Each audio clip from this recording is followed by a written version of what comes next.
अस्सलाम वालेकुम।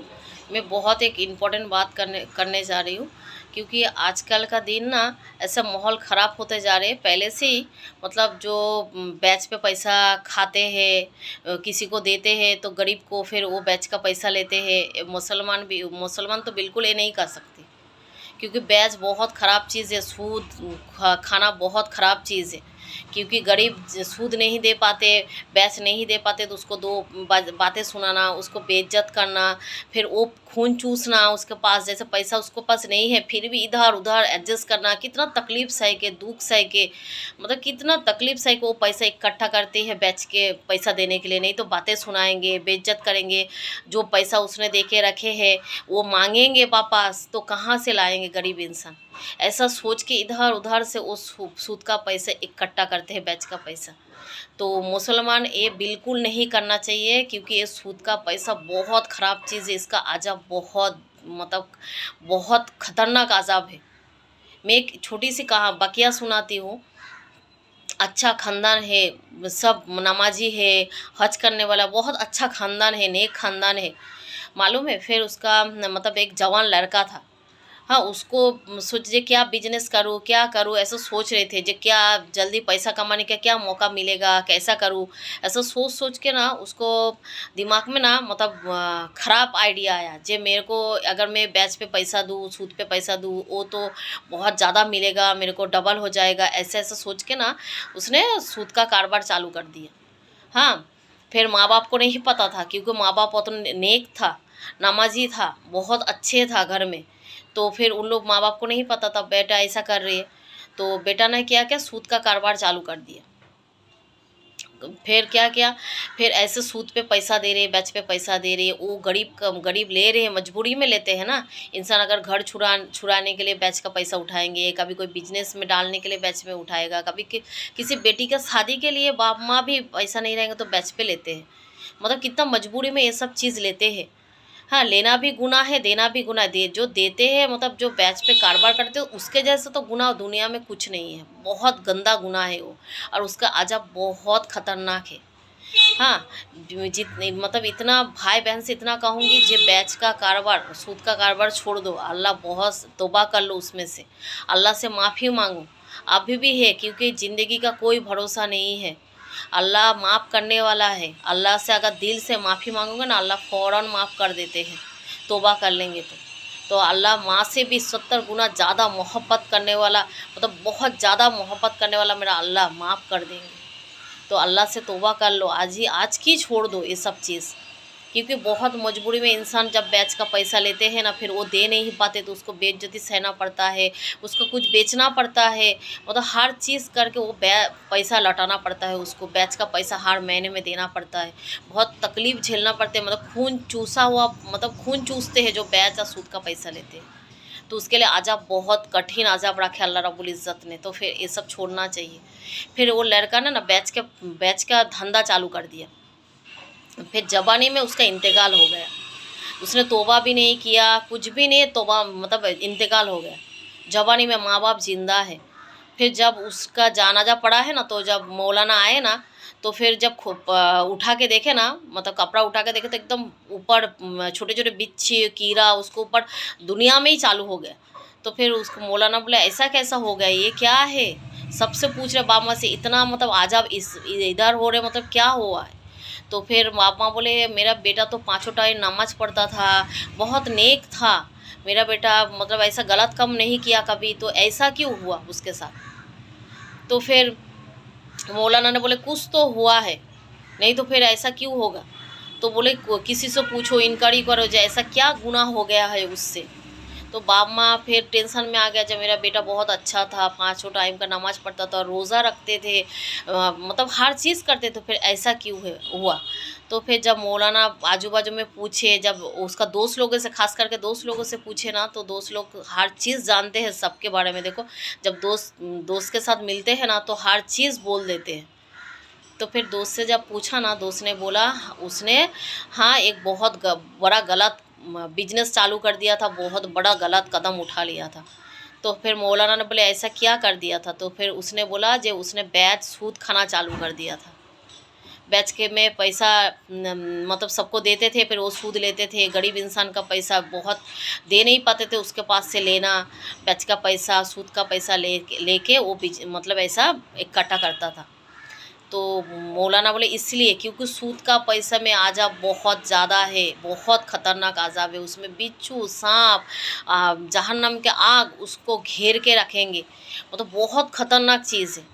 कब्र में बहुत आज़ाब होगा, पेट बड़ा, इतना बड़ा हो जाएंगे, उठ ही नहीं पाएंगे कब्र से।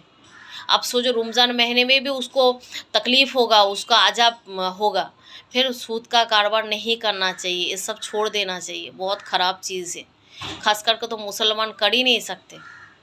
अब सोचो, हाँ, फरिश्ता कितना, मतलब फरिश्ता है ना, झूठ से बहुत नफरत करते हैं। मुसलमान झूठ भी नहीं बोल सकते। मेरा अल्लाह रसूल ने फरमाया, जे मेरा मोमिन, ये मेरा उम्मत सब कुछ कर सकते मगर झूठ नहीं बोल सकते। मतलब कितना उम्मत के ऊपर कितना अकीदा है जब मेरा उम्मत झूठ ही नहीं बोल सकते। हाँ, तो फिर सोचो फरिश्ता जब मतलब कोई झूठ बोलते हैं ना, फरिश्ता कितना दूर भाग जाते हैं। सबसे ज़्यादा तो नफ़रत झूठ से, फरिश्ता तो सबसे ज़्यादा नफ़रत झूठ से करते हैं, मालूम है। जब मस्जिद में बैठे रहते हैं ना, कांदा लहसुन खा के भी कोई अगर गया ना मस्जिद में नमाज़ पढ़ने के लिए, फिर भी फरिश्ता सहन कर लेते हैं। तो सोचो झूठ से कितना नफ़रत करते हैं।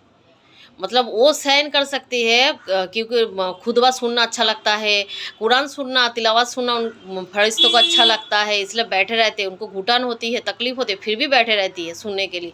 मगर सबसे ज़्यादा उस चीज़ से भी ख़तरनाक चीज़ है झूठ बोलना। मेरा अल्लाह रसूल ने फरमाया, जे मेरा मोमिन मतलब मेरा उम्मत झूठ बोल ही नहीं सकते, क्योंकि मेरा कोई भी उम्मत झूठ कभी नहीं बोल सकते। सब कुछ कर सकते मगर झूठ नहीं बोल सकते। मतलब मेरा अल्लाह रसूल कितना, मतलब उम्मत के ऊपर कितना विश्वास है, जो मेरा उम्मत झूठ बोल ही नहीं सकते। फिर जिस मुंह से मतलब मतलब हराम का खाएंगे, पेट में हराम चीज़ जाएंगे, वो अल्लाह रसूल के लिए कैसा कलमा मतलब पेट से निकलेंगे, कैसे मुंह से, जबान से दुरूद शरीफ निकलेंगे। जब दुनिया से अल्लाह लेंगे, हाँ, आखिरी वक्त में जब दुनिया से लेंगे, मौत का तो कोई भरोसा नहीं है। कभी भी जवान हो, बुढ़ा हो, इंसान कैसे भी, मतलब कैसे भी उम्र हो, हाँ, दुनिया तो कभी भी छोड़ना पड़ता है। अल्लाह कभी भी अपने पास बुला लेते किसी को। तो दुनिया मतलब ज़िंदगी का कोई भरोसा नहीं है। जितना चाहे तौबा करना चाहिए, हर चीज़ के लिए माफ़ी मांगना चाहिए।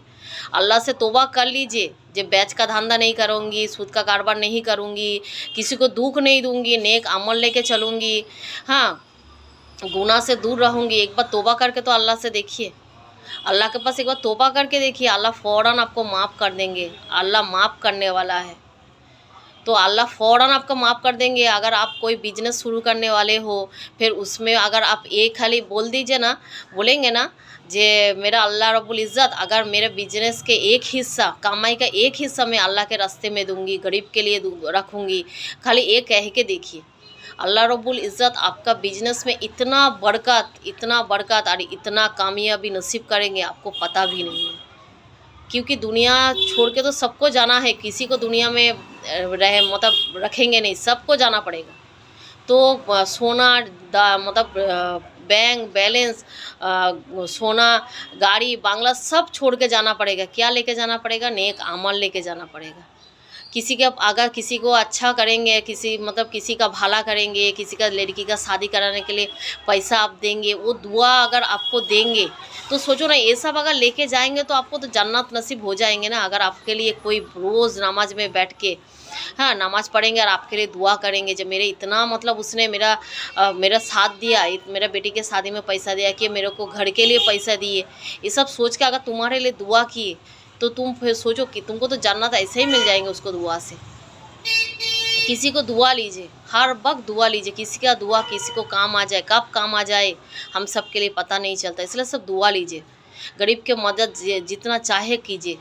हाँ, किसी का घर का राशन भरा दीजिए, अगर इतना पैसा रहेंगे ना आपको, क्योंकि खाने पीने में किसी को तकलीफ़ है, तो उसका घर का राशन भरा दीजिए। किसी के बेटी के शादी में कुछ नहीं, मतलब कुछ करने के लिए नहीं हो रहा, उसको मदद कीजिए। हाँ, अल्लाह का मस्जिद बन रही है, मस्जिद के लिए दीजिए। मतलब ये सब के लिए करेंगे ना, तो आप यकीन मानिएगा अल्लाह रब्बुल इज़्ज़त आपका हर चीज़ में बरकत अदा करेंगे, हर चीज़ में आपको कामयाबी नसीब करेंगे। इसलिए झूठ नहीं बोलना। झूठ बहुत ख़राब चीज़ है। फरिश्ता तो जब झूठ कोई मोमिन बंदा बंदी बोलते हैं ना, वहाँ से कितना कोसों दूर भाग जाते हैं, आप सोचो। हाँ, कोई चीज़ तो सहन कर सकती है मगर झूठ सहन नहीं कर सकते, तो झूठ नहीं बोलना।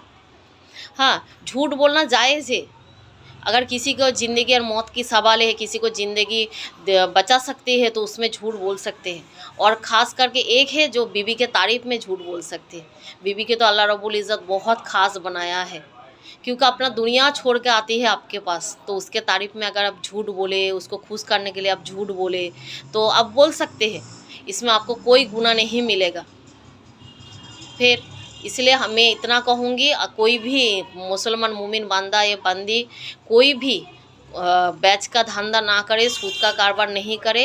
ये बहुत ख़राब चीज़ है, ये नहीं करना चाहिए। उसको उसका अज़ाब बहुत ख़तरनाक है। कब्र में सांप बिच्छू जहन्नम के आग इसके साथ रहना पड़ेगा।